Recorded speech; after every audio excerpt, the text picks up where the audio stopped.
Je m'appelle Issa Kwala, de la tribu de Kirinata, de Lifou, Kanaki, Nouvelle-Calédonie.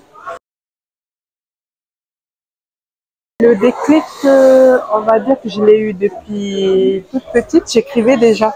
J'écrivais déjà plus pour moi que j'avais pas encore l'intention d'écrire pour les autres. Et depuis primaire, j'écrivais déjà. Bah, pour moi, le héros ou l'héroïne doit être inspirant déjà et porter des messages forts, que ce soit pour les hommes ou les femmes. Et aussi être porteur de sa culture. Dans la réalité, dans mon quotidien, mon héroïne, c'est ma grand-mère qui était conteuse, qui m'a bercé l'histoire orale. Donc, je pense que c'est elle qui m'a, enfin, non, c'est pas, je pense, c'est elle qui m'a inspirée dans mes écrits.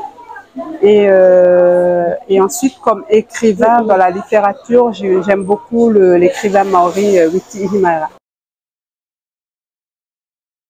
Alors, à Raiatea, pendant un mois, j'avais du temps pour moi pour écrire mon manuscrit, mais j'avais aussi une semaine pour rencontrer des scolaires au lycée du Kouroua, où j'ai rencontré des collégiens, des lycéens. J'ai même été au lycée professionnel. Et c'était intense parce que j'ai pu écouter des contes, animer des ateliers d'écriture. Et les jeunes m'ont partagé leurs histoires et on a ensemble inventé des histoires et j'ai appris plein de choses. Notamment et surtout, c'est toujours revenu la tiare Apetahi sur le mont Temehani et on en a inventé plusieurs versions.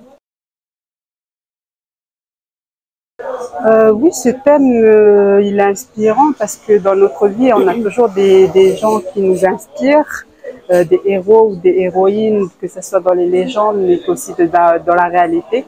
Donc oui, ça me parle, ce thème, et j'aimerais justement, même nos livres parlent toujours de héros et d'héroïnes qui parlent de leur culture, qui parlent de leur douleur, de leur réalité, de leur quotidien, pour partager à travers le monde.